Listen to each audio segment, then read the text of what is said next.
Hi everyone, just want to do a follow-up on the subject of the terrorist attack in the Crocus City Hall in Moscow. And I began my thoughts on this matter 2 videos ago, where I exercise a lot of restraint. I do not like early accusations, or at least early convictions. I'm not fan of that, because no one is perfect. Sometimes even when things can point to a certain way, even then they can change, and we risk making very unfair accusations. But being said that, accusations or convictions, that being said, I'm really inclined to the version that the US and Ukraine are indeed involved in these terror attacks. I mean, one thing is a person trying to doubt everything, reasonable doubt, trying to be skeptic about all the information that comes across, trying to be fair and trying to be unbiased, most of all. And of course my bias is already known towards Russia, but still I'm not blind about it, and I like to be fair. And in this case, I mean, you have the group running to Ukraine. One of the guys identified as a Ukrainian soldier. You have the West's attitude, completely trying to forcefully pin this on ISIS. ISIS is an entity which was, and now I will say it, which was created by the US. It's a monster created by the US. It was a tool. Appearing like this, the guy's lack of, I mean, the modus operandi, the way they operated, it's not ISIS. It's not extremist Islamists. These are just mercenaries hired to do the job and get the hell out of there. And if they do it for money, if they do it for pay, it's even more evident that they are just mercenaries. And if they are running to Ukraine, a war zone, through a frontline war zone, I mean, what would they expect if they were really extremist, Islamist terrorists? That they would have, I mean, they would be unwelcome everywhere. So yeah, I'm more inclined. I really think, and like I said yesterday in the previous video, I really think the organizations associated with the West, because I don't want to say the West because it includes me. I'm from the West. I'm Portuguese. It's a NATO country. But organizations such as NATO, or state-sponsored organizations such as the CIA, or the proxies of the US like Ukraine, I mean, it's not like they are innocent of doing this kind of stuff, right? And apart from all the information that I shared yesterday, the thing that pushes me more to this narrative that it was actually US, Ukraine side doing this, is that the Western media, I think the Western media gives it all up. I mean, the way they treat things, the way they address the subject, gives it all up. The Western media has an agenda, right? The common Western journalist on a mainstream outlet does not have the freedom to write the truth or to be a real journalist. In some matters, of course. They can report on some neutral event that will not harm big interests, but subjects such as this, they cannot be neutral or fair, or I mean, they cannot go by the journalist code of ethic. And so they are trying very hard from the first minute. I think, I mean, the terrorist attack took place, and the minute after, almost like this, they were pinning it on ISIS with all certainty. That by itself is very strange. And now Russia, of course. Russia is quite good at conducting this kind of investigations. I have no doubt that they already have a good lead, and they already said it points to Ukraine, right? And it doesn't matter the affiliation of the guys. I mean, some of the guys can even be ISIS or have belonged to ISIS. It doesn't really matter. They are there because someone paid them money to do that, and this is not ISIS way, right? And the Western media is spinning, it's making this narrative, it's pushing this narrative.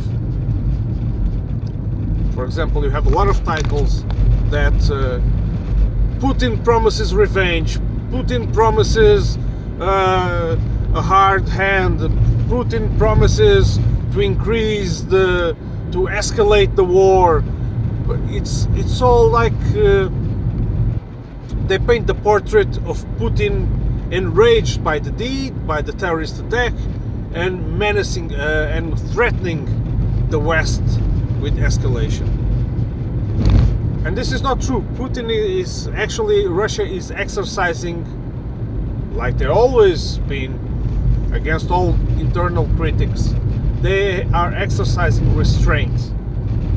They are engaging in serious restraint exercise. Okay, you can tell me, oh, but the guy was tortured, the story of the year and all that, they were treated roughly, there's no there is no way to treat prisoners and all that. I mean, like my friend Mike Jones said in one of his analyses, it doesn't pity them. They have slaughtered unarmed people like nothing. Very cold-blooded, cold-hearted, and I'm not in favor of the death penalty, but I saw the video, so I actually know that they are guilty, and I would not spare them much suffering myself. I have to admit this. So yes, I would go against conventions in this case. So would any other nation, by the way. They are accusing Russia. They always want to portray Russia like this Stalinist dictatorship where people cannot speak and people are tortured in prisons and all of that. I have to remind you that I have been in Russia recently.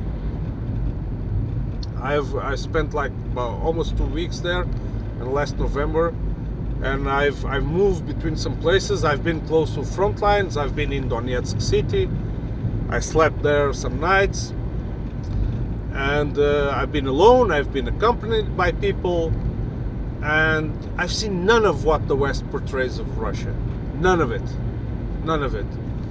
And as a Westerner, I always be treated all steps of the way, either by authorities or by the people that I encountered, very fairly and kindly. And actually people curious too. So I have a hard time in understand how can they keep portraying Russia like it is like this strange, huge, open air kind of prison to its own citizens. I really don't understand that. I found it forward in many aspects of society, So yeah, but the West wants to push this narrative that Putin wants to take advantage of this, and that might have been a false flag and all and all. But the thing is, recall the fact that early this month, 7th or 8th or 9th, I don't recall well, the beginning of March, the US was warning of this. They did warn of this, and they, like other embassies in Moscow, Western embassies, spread the warning, including the Portuguese embassy. But they did not share any information. This is too much suspicious, too much suspicion. So I put the question this way: it's not that there is not enough evidence to say that it points to Ukraine. The question here is that there is no evidence that is ISIS, and even if you can find some, if it is ISIS indeed, then it is the US indeed. So both ways point the same. Just notice what I've done there, right? ISIS is just, I mean, you just remember when ISIS appeared. It was like a hurricane. I mean, literally a hurricane, a natural disaster that no one can control. Energy that it's fed by no one other than nature. So it looked like a force of nature going around the Middle East, conquering everything. And this is not true. ISIS did what it did because it had support, and a lot of support. And the ones who claimed to be fighting it were not. So yeah, just wanted to leave with that. I think Maria Zakharova, she gave a very interesting interview, which I advise you to listen to Jackson Hinkle. I don't know if you are familiar with Jackson Hinkle. He used to have a YouTube channel called The Dive. I think the channel, well, the platform still exists, but not the YouTube channel. He was censored. He was first demonetized, and then they deleted his channel.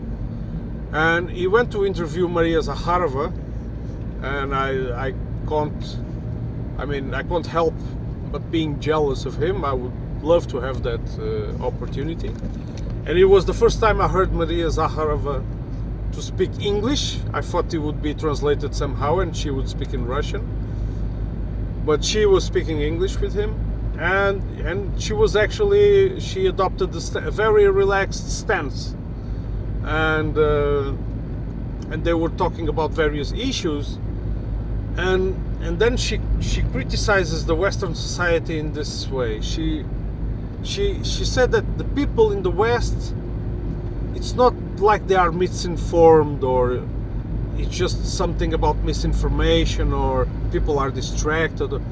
It's like people act almost like zombies, because even in front of a lot of evidence, they still deny it. They have like an implanted chip in their brains that somehow things that come from Russia, it doesn't matter what evidence they are presented with, it will always be a negative.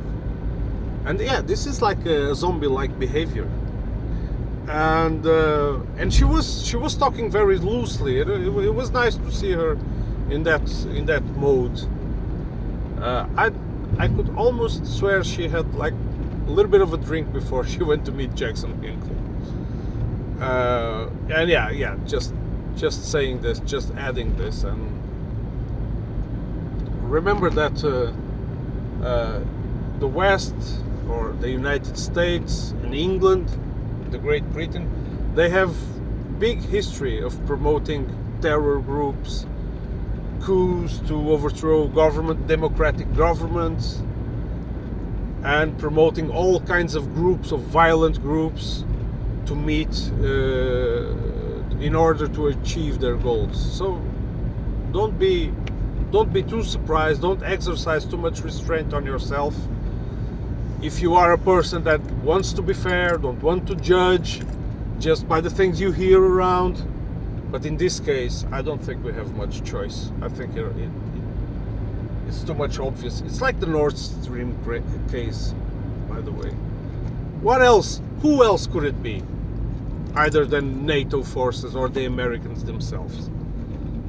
I mean, all the other versions, and if you see these other versions, absurd versions that appear in the case of Nord Stream, for example, they are immediately forgotten. After they make the headlines for a day or two, and then they are forgotten. I recall the yacht version, the tourist version that sabotaged the Nord Stream, and others, like I referred yesterday, even serious accusations without any evidence, like the Bush massacre. So yeah, be skeptical, exercise restraint, yes, but in this case, I don't know. Like my friend Mike George said it, I don't buy it. The Russians don't buy it. He doesn't buy it either. So yeah. See you on the next one.